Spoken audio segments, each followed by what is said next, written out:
వ్యవసాయానికి సంబంధించినటువంటి అనుబంధ పరిశ్రమలని హబ్గా మార్చాలనే ఉద్దేశంతో అగ్రికల్చర్ హబ్ పళ్ళ తోటలకు సంబంధించిన, మరీ ముఖ్యంగా పళ్ళ తోటలు, ఉద్యానవన రంగానికి సంబంధించిన పెద్ద హబ్ని ఇక్కడ ఏర్పాటు చేయాలా అన్నది కేంద్ర ప్రభుత్వం చెప్పినటువంటి ఆలోచన.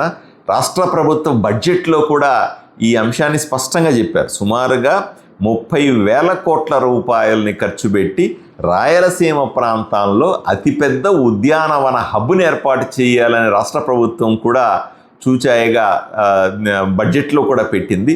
దానికి సంబంధించిన కేటాయింపులను కూడా ఏర్పాటు చేసింది. ఇదే మంచి అవకాశం మనకి ఆదోనికి, ముఖ్యంగా ఏదైనా పరిశ్రమను తీసుకురావడానికి ఈ గొడుగు కింద వచ్చేటువంటి వ్యవసాయ పరిశ్రమలైనా సరే, లేదా తయారీ పరిశ్రమలైనా సరే ఇక్కడ పెట్టుకునే అవకాశం ఉంది. ముఖ్యంగా మనకు పత్తి కూడా బాగా పండుతూ ఉంది. ఈసారి వర్షాలు కొంచెం తగ్గుతాయి అంటున్నారు కానీ పత్తికి ఏమి ఇబ్బంది లేదు అని చెబుతూ ఉన్నారు. మనం వాల్యూ యాడెడ్ ఫ్యాక్టరీస్ అంటాం.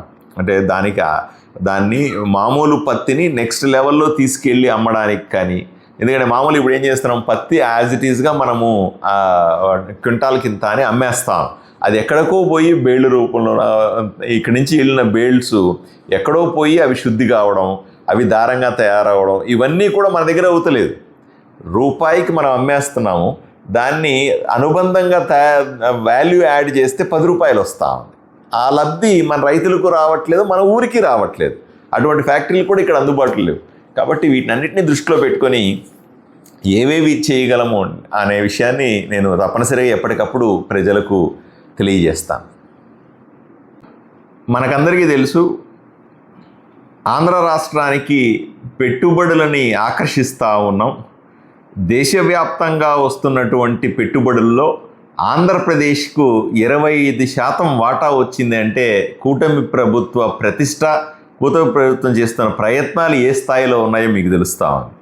కానీ కర్నూలు జిల్లాలో కూడా ఓర్వకల్లు ప్రాంతాన్ని మనం బాగా పెద్ద ఎత్తున అభివృద్ధి చేసుకుంటున్నాం. ఓర్వకల్లు అంటే చాలామంది మన ప్రాంతంలో అడుగుతుంటారు. పశ్చిమ నియోజకవర్గాల్లో మన ప్రజలందరూ, ఆదోని ప్రజలు కానీ మిగతా చుట్టుపక్కల వాళ్ళు అడుగుతూ ఉంటారు, ఎక్కడో ఓర్వకల్లు డెవలప్ అయితే ఆదోని ఎలా అభివృద్ధి చెందినట్టండి? ఆదోని 2వ బాంబేగా ఒకప్పుడు ప్రసిద్ధి పొందింది. ఈరోజు చూస్తే ఒక్క పరిశ్రమ కూడా లేకుండా పోయింది. దీన్ని అభివృద్ధి చేసే పరిస్థితి లేదా అని అంటారు. మనం ప్రజల్లోకి వెళ్ళినప్పుడు కూడా మాకు ఉద్యోగాలు కల్పించడానికి 4 పరిశ్రమలు పెడితే ఆడ మగ తేడా లేకుండా కష్టపడి పని చేస్తామండి అని కూడా చెప్తూ ఉంటారు. నిరుద్యోగులు చాలా ఇబ్బంది పడుతున్నారన్న విషయం తెలిసిందే. నేను ఎమ్మెల్యే అయిన తర్వాత పలుసార్లు ముఖ్యమంత్రి గారిని లేదా మంత్రులను కలిసిన సందర్భంలో వాళ్ళు కూడా తగిన హామీ ఇచ్చారు. కాకపోతే మొన్ననే అసెంబ్లీ సందర్భంగా ముఖ్యమంత్రి గారు కానీ, లేదా ఉప ముఖ్యమంత్రి గారిని కానీ, లేదా భారీ పరిశ్రమల శాఖ మంత్రి టీజీ భరత్ గారు కానీ వీళ్ళందరినీ కలిసినప్పుడు వాళ్ళు చెప్పింది ఏంటంటే, ఆదోనిలో మంచి ల్యాండ్ చూపించండి, తప్పనిసరిగా మాకు వస్తున్నటువంటి పరిశ్రమలని ఇక్కడికి డైవర్ట్ చేసే అవకాశం కూడా ఉంది, ఆ రకంగా కూడా మా ప్రయత్నం మేము చేస్తాం, మీకు సాయం చేస్తాము అని చెప్పారు. దాన్ని దృష్టిలో పెట్టుకొని ఈరోజు నేను ఆదోనిలో ఉన్నటువంటి రెవెన్యూ విఆర్ఓలు, విలేజ్ రెవెన్యూ ఆఫీసర్లు, అలాగే సర్వేయర్లకు సంబంధించినటువంటి ఒక సమావేశాన్ని ప్రాథమికంగా ఈరోజు కూర్చున్నాం. మేమంతా కూడా ఈరోజు సెలవు దినం అయినప్పటికీ కూడా పాపం వీళ్ళందరూ వచ్చారు. వీళ్ళందరికీ కూడా ప్రత్యేకంగా ధన్యవాదాలు చెప్పాలి. వచ్చి మేము ఆదోనిలో చుట్టుపక్కల ప్రాంతాల్లో ప్రభుత్వ భూమి ఎక్కడ అందుబాటులో ఉంది అనే విషయం మీద కాస్త లోతుగా చర్చించాం. ఎందుకంటే భూమిని పరిశ్రమలకు ఉచితంగా ఇస్తుంది కూటమి ప్రభుత్వం.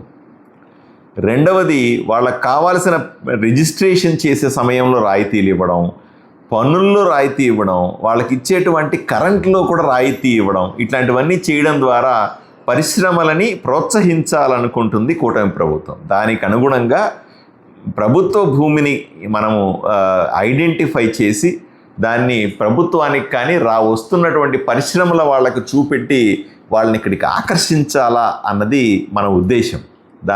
ఆ విషయాన్ని నా ఉద్దేశాన్ని వీళ్ళకందరికీ కూడా స్పష్టంగా చెప్పినాను.